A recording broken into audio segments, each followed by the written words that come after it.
ஸ்தோத்திரம். போன மாதம் அமாவாசை பையன் தான் இங்கே வந்து மெசேஜ் வந்திருந்தேன். மெசேஜ் முடிச்சுட்டு பாப்பா அழுதான்னு சொல்லிட்டு நாங்கள் போகும்போது எனக்கு கால் வந்துட்டு ஒரு 20-30 கால் வந்துட்டு என்னோட நம்பர் நான் ஸ்விட்ச் ஆஃப் பண்ணி வச்சேன். அதனால் எனக்கு தெரியலப்போ எஸ்தர் நம்பருக்கு வந்து ஃபோன் வந்தது. இந்த மாதிரி எங்கள் அப்பாவுக்கு வந்து ஹாஸ்பிட்டல் கூப்பிட்டு போயிருக்காங்க, இந்த மாதிரி ஹார்ட் வந்து வீங்கிடுச்சு, எப்போ வேணால் இது என்ன ஆகும்னு சொல்லிட்டு போன அமாவாசை ப்ரேயருக்கு நான் மெசேஜ் முடிச்சுட்டு வந்த உடனே எனக்கு கால் வந்து இந்த மாதிரி சொன்னாங்க. எனக்கு என்ன சொல்கிறதுனே தெரியல. என்ன ஆண்டவரே இந்த மாதிரி இருக்கேன், நான் ஊழியத்துக்கு வந்துருக்கேன், நீங்கள் எனக்கு ஒரு நாளும் வெட்கப்படுத்த விட மாட்டீங்க அப்படின்னு சொல்லிட்டு அப்புறம் கீழே நான் இருந்தேன். அப்புறம் அம்மா சொன்னாங்க, ஒன்றாவது கவலைப்படாத ஆண்டவர் இருக்கிறாரு.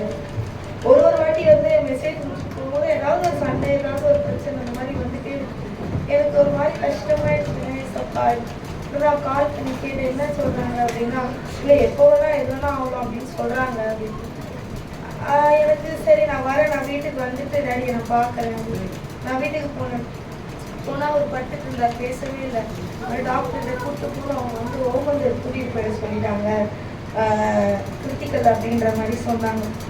சரி அப்படியான்னு சொல்லிட்டு அன்றைக்கி அம்மாவாசை என்ன சொல்லுமா அமாவாசை அது சொல்லிட்டு அப்போ இவர் சொன்னால் நான் போகலம்மா ஹாஸ்பிட்டல்லாம் நான் போகல, நான் ப்ரேயர் பண்ணுறாலும் எனக்கு செய்வார். ஆனால் வீட்டில் அவர் பக்கத்துலேயே தான் எல்லாரும் இருக்கிறோம், ஏதாவது உடம்பு முடியாமல் போயிட போதும் அப்படின்ட்டு எல்லாருக்கும் ஃபோன் பண்ணி பேசுகிறாங்க. எனக்கு ஒன்றுமே புரியல என்ன நடக்குது. நம்ம ஆண்டோட ஊழியத்துக்கு போயிட்டு வரோம், இப்படியெல்லாம் வீட்டில் பிரச்சனை நடக்குது. ரொம்ப உடஞ்சி போய் தான் 3 மாதம் நான் வந்தேன். இது ஒரு பக்கம் இந்த மாதிரி பிரச்சனை நடக்குதுன்னு சொல்லிட்டு நான் இருந்தேன். அப்போது என்ன சொன்னாங்க, நைட்டு வரையும் டைம் ஆகாது என்ன சொன்னாங்க, உடனே போய் அட்மிட் பண்ண. அப்புறம் நானும் அப்போ சொன்னோம், இல்லை இன்னைக்கு ஒரு நைட் பார்க்கலாம், நாளைக்கு முடியாத பட்சத்தில் நாளைக்கு வேணால் நம்ம கூட்டிகிட்டு போகலாம் அப்படின்னு.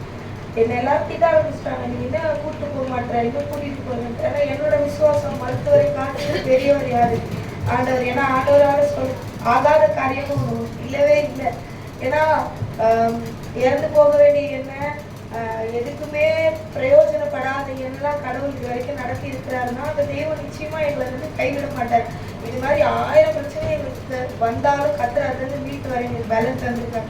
எங்கள் அப்பா தான் என் குடும்பத்துக்கு எல்லாமே. எங்கள் அப்பா இல்லைன்னா என்னால் என்ன பண்ண முடியும்னு அந்த நிமிஷம் யோசிச்சு சரி. ஆனால் எனக்கு எல்லாரும் அழகாங்க, எனக்கு அழ வரல. ஆனால் நாம் என்ன பண்ணலாம், ஆண்டவர்கிட்ட ஜெபம் பண்ணலான்னு சொல்லி நான் ப்ரே பண்ணேன். ஏசப்பா எங்களோட ஊழியம் வாங்கி நீங்கள் பார்க்குறீங்க, நாங்கள் எந்த இடத்துலேருந்து நாங்கள் வரோன்றதையும் நீங்கள் பார்க்குறீங்க.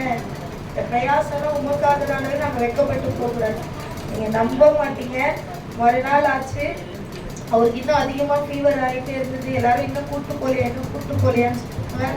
இங்கே ஒரு டாக்டர் இருக்காரு, ஹார்ட் ஸ்பெஷலிஸ்ட். அவர் நம்ம லாஸ்ட்டாக ஒரு வாட்டி அவர்கிட்ட போய் செக் பண்ணிக்கலாம். அவர் ஓகே இங்கே கூப்பிட்டு போங்க அப்படின்னு சொன்னாங்கன்னா நம்ம ஃபைனலாக அங்கே போகலான்னு. நான் ஆட்டோவில் ஏறதுக்கு முன்னாடி தான் சொன்னேன், ஆண்டவரே நான் வெட்கப்பட்டு போகக்கூடாது, நான் செபிச்சுட்டு போகிறேன். ஆண்டவர் என்னை ஒரு நாள் என்ன பண்ண மாட்டார், புறவினத்தான் மத்தியில் என்னை வெட்கப்படுத்த விட மாட்டீங்க. இது பேச்சு கேட்டு தான் இவ்வளோ நேரம் வச்சுன்னு இருக்கோம். இல்லாட்டி எப்பயோ கூப்பிட்டு போய் ஹாஸ்பிட்டலில் சேர்த்திருக்கலாம்னு சொல்லக்கூடாது. நான் உடைய ஊழியத்தில் முடிச்சுட்டு வரேன், நான் வெட்கப்பட்டு போகக்கூடாது இசப்பா நான் சொல்லி ஜோம் பண்ணி போனேன். லேட் ஆக டாக்டர் கிட்ட போகிறோம், லேட் ஆகிட்டே இருக்கு. சரி நான் போய் சிஸ்டர் கொஞ்சம் எமர்ஜென்சி கொஞ்சம் பார்க்க முடியுமான்னு நீங்கள் வெயிட் பண்ணுங்கம்மா, நான் கூப்பிட்டு போகிறேன். என் 2 பிள்ளைங்களை வச்சுட்டு இருக்கிற நான் வெளியே ஹாஸ்பிட்டலே எங்கள் அக்காவும் எங்கள் வீட்டுக்காரங்க உள்ள கூப்பிட்டு போகிறாங்க. எங்கள் அப்பாவுக்கு உடனே வேர்க்க ஆரம்பிச்சிருச்சு. எனக்கு எதுவும் ஆயிடுச்சோம்மா, எனக்கு உடம்பெல்லாம் வேர்க்குது. அப்போயுமே நான் சொன்னேன், ஆட்டோவில் பார்க்குறேன், பயப்படாதே, கலங்க வேண்டாம். எங்கே போன மாதம் நான் பார்த்த அதே ஆட்டோ இந்த மாதத்தை இப்போ வரும்போது அந்த வசனத்தை ஆண்டவர் கொடுத்தாரு. நான் சொல்கிறேன், டேடி பயப்படாதீங்க, உங்களுக்கு ஒன்றும் ஆகாது, எதுனாலும் பார்த்துக்கலாம். ஆண்டவர் மறிச்சவனையே 3ஆவது நாள் என்ன பண்ணாரு, உயிரோடு எழுப்பினாரு. அழுகி போன குஷ்டரோகம் இருக்கிறவங்க யாருன்னா சுகப்படுத்த முடியுமாங்க? இப்போ வரைக்கும் 2025 எவ்வளோ விஞ்ஞானம் வளர்ந்துருச்சு, அறிவியல் வளர்ந்துருச்சு. இப்போ வரைக்கும் அழுவி நாத்தம் அடிக்கிற இந்த விரலை மறுபடியும் புதுசாக ஆக்க முடியுமா? நிச்சயமா முடியாது. ஆனால் ஆண்டவரால் அதை செய்ய முடியுது இல்லையா? அப்போ அந்த தெய்வம் உன்னை கைவிடாதுப்பா, நிச்சயமா உனக்கு சுகம் கிடைக்கும்னு சொல்லிட்டு அப்புறம் டாக்டர் கிட்ட போனோடனே டாக்டர் நம்ப மாட்டீங்க, ஃபீஸ் கூட வாங்கலையா. ஒரு எக்கோ எடுத்து பார்க்கலான்னு பார்த்துட்டு ஒன்றுமே இல்லை, நார்மல். அவர் இசிஜி எடுக்கும்போது இரும்பி இருக்காரு, அதனால இந்த மாதிரி காட்டிருக்கு, ஒன்றுமே இல்லை, நார்மல். நான் வெட்கப்பட்டுடுவானோன்னு நினைச்ச ஆண்டவர் மருத்துவரை மறைத்து ஆண்டவர் வெளிப்படுறவராக இருக்கிறாருங்க. அதனால நான் 1 வாட்டி மெசேஜில் சொல்லியிருந்தேன், புத்தி உள்ள ஸ்திரீ புத்தி இல்லாத ஸ்திரீயை குறிச்சு போன வாட்டி பேசியிருந்தேன். இப்போ எந்த சூழ்நிலையிலும் நம்ம மனுஷன் மற்ற உலக பிரகாரமா பார்க்கும்போது இல்ல இந்த டைம் இன்னைக்கு நைட்டே நான் டாக்டர்கிட்ட கூட்டிட்டு போயிருந்தேன், ஒருவேளை நாங்கள் அன்னைக்கே கூட்டிட்டு போயிருந்தா அவருக்கு அதெல்லாம் வச்சு இல்லாத வியாதி வந்துட்டு இருக்கும். ஆனா நான் ஆண்டவர் பார்க்குற லாஸ்ட் மினிட் வரைக்கும் நீ யாருக்கு விசுவாசமா இருக்கு இல்ல, கத்தரால முடியாத காரியம் ஒண்ணு கிடையவே கிடையாது. லாஸ்ட் மினிட் இவர் சொல்லுவாரு என் பலன், என் வீட்டுக்கார அடிக்கடி சொல்லுவாரு, எப்ப நம்மளோட பலன் முழுசா ஒண்ணுமே இல்லாம ஆகுதோ என்னால இதுக்கு மேல ஒண்ணும் பண்ண முடியாது சப்பா, இனிமே நீங்க தான் எப்போ என்னை பார்த்துக்கணும் நான் என்னைக்கு சொல்றேனோ அந்த ஒரு அப்பதான் கிரிக்கை செய்ய ஆரம்பிப்பாரு. இல்லைன்னா எனக்கு பலன் இருக்கு போய் அந்த வேலையை முடிச்சிடுவேன் முடியாது, ஒரு ஜுரம் வந்து எந்திரிக்கவே முடியாத மாதிரி ஆயிடும். அதனால என் பலன் என் சுயம் எதுவுமே கிடையாது. அன்னைக்கு நான் நினைச்சேன் கர்த்தர் நம்மளை வெட்கப்படுத்தல. நான் நினைக்கிறேன் ஏசப்பா மருத்துவரை காட்டிலும் நீ பெரியவர்.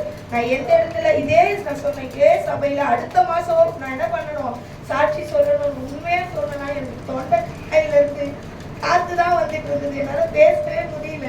காலையில எஸ்தர் கிட்ட பேசும்போது கூட எனக்கு பேச்சே வரல, த்ரோட் இன்ஃபெக்ஷனா இருக்கு அப்படின்னு. ஆண்டவர் இன்றைக்கு வந்து அவரு நான் மறந்துட்டேன், நீ சாட்சி சொல்லுவேன்னு சொல்லல, நாம சாட்சியை நிறுத்திட்டல, நீ சொன்னியா ரிமைண்ட் பண்ணிக்கணும். ஆண்டவர் அப்பா மூலியமா பேசி கர்த்தரை சாட்சியா நிறுத்திருக்கிறாரு. அடுத்த மாசமும் நான் விசுவாசிக்கிறேன் கர்த்தரை சாட்சியா வைப்பாரு. கர்த்தர்